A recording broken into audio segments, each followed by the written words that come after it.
What is a namespace in Python? Well, as its name implies, a namespace is a space holding some names. What names are we talking about? By names, I am referring to variables, functions, or classes we create. Now, you can think of a namespace as a container holding the names we define, where each name is associated with the namespace in which it is defined. This way, you may have the same name defined in different namespaces, and we will see this in practice in a second. The last thing I should mention before we get to work is that there are three types of names, depending on the namespace in which they are defined or held. The built-in namespace contains the built-in functions. We've seen a lot of built-in functions until now. For example, we have the len function, or range, or max, and so on. They are available whenever you want to use them, whether you are trying to access them from the Python interpreter shell or into a Python script. The global namespace contains all the variables or functions you define or import directly into your program, whereas the local namespace refers to the names you use only inside a particular function, for example. Let's better see this by creating a Python file and playing around with some variables. Let's create new file.py.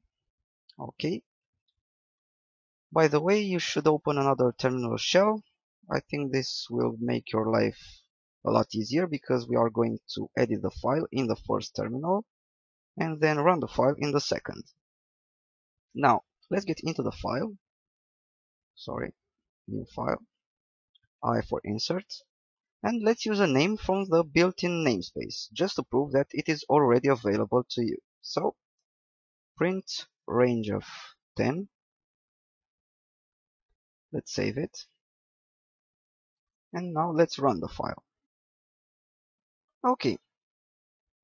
So the file was successfully executed. And let's see the file.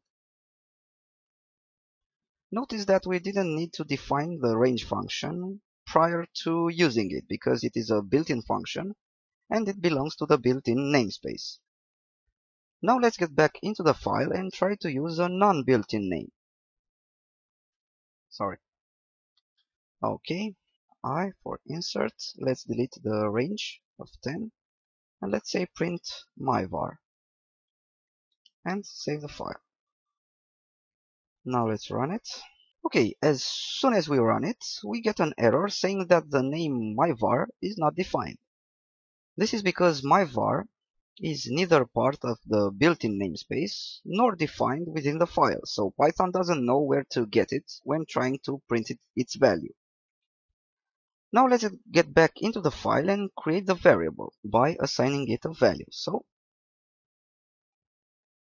let's say myvar equals 10. Let's save it and run it. This time the file is successfully executed because myvar was defined. Let's see the file.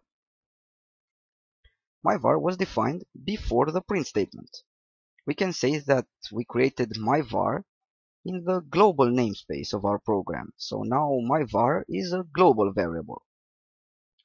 Now let's change the file and move both statements inside a function, and then call that function in order to have the value printed out, like in the previous example.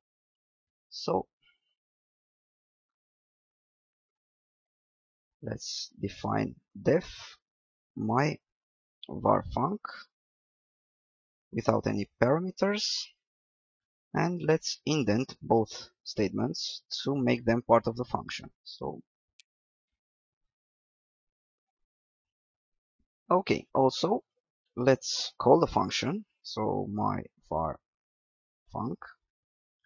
and let's also add another print statement to print the value of myvar times 10. Okay, so let's save the file. Let's see it. And now let's run it. Okay, so let's analyze the result. First, we got 10 printed out.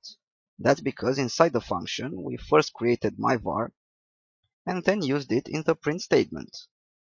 We then called the function, and that's how we got 10 on the screen.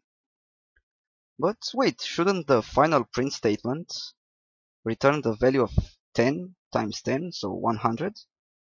Why did we get an error saying that the name myvar is not defined? It's right there in the function, isn't it? Well, here's the catch. This time, myvar is not a global variable, which is available to use across the entire program. This time, myvar is a local variable belonging to the local namespace of that particular function. So inside function myvar_func, the variable myvar is okay to use. It is accessible and usable. But as soon as you go outside the function, myvar is no longer available. To better see this, let's edit the file again, this time creating a variable outside the function. Sorry, let's go over here. We will now insert myvar equals, let's say, 20 outside our myvar function and anywhere before the print myvar times 10 statement. Okay, let's save the file and let's run the file.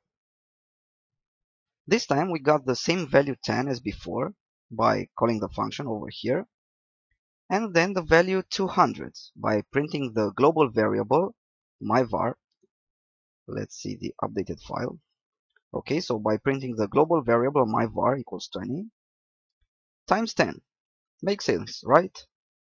This example clearly separates the concepts of global namespace and local namespace. Now continuing with the same example, let's delete the final print statement first. So let's go ahead and delete this.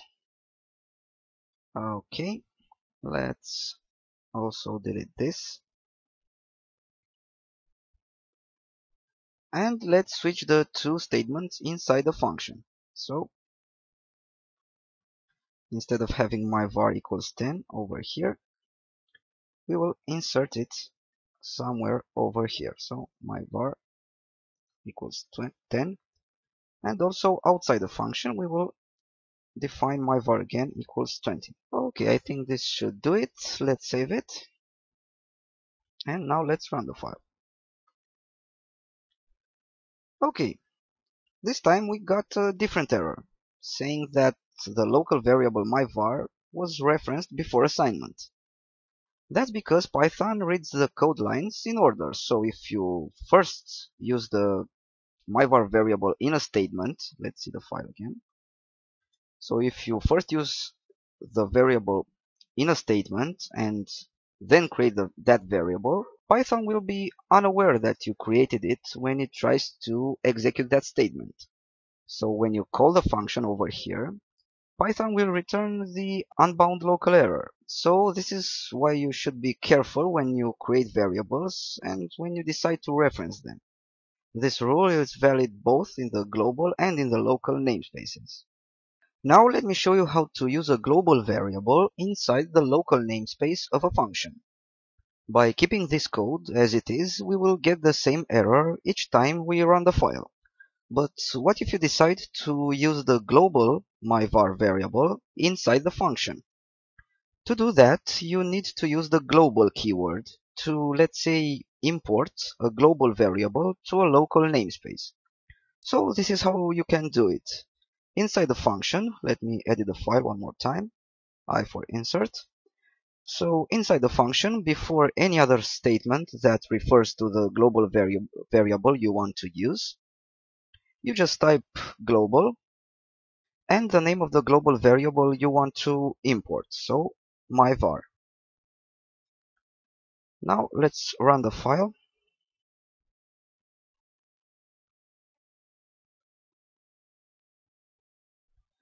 Okay, you can see that now we have the global variable. Let's see the file one more time. We have the global variable used in the print statement inside the function, inside print myvar. Okay, the last thing I'll show you here is how can you use the return statement in our case. First, remember that return is used to exit a function and return something when the function is called. Let's edit our file again and return to the code from the beginning of this lecture when we got the name my var is not defined error. So let's edit this. Okay, let's delete the global statement. Let's delete the my var definition. Okay, and we had here print my var times 10. Okay, so I think this was the code. No, one more thing. We had my var defined before the print statement. So let's modify this too. So my var equals 10. Okay, I think this should do it.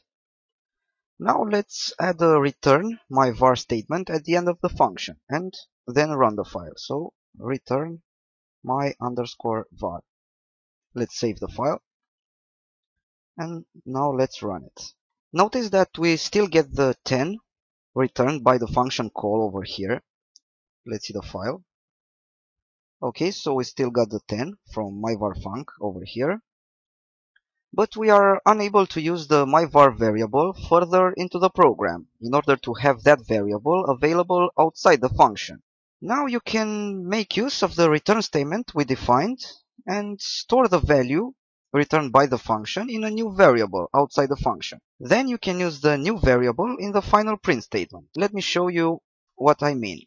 So let's get into the file and assign my new var equals myvarfunc. Okay, and also replace my var with my new var. Okay, let's save it and run it.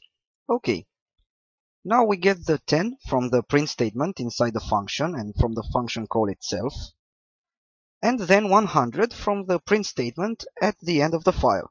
And this is what we wanted in the first place. So this is the way you can propagate a variable from the global namespace to the local namespace. Cool. Now it's time to learn about modules and ways of importing them.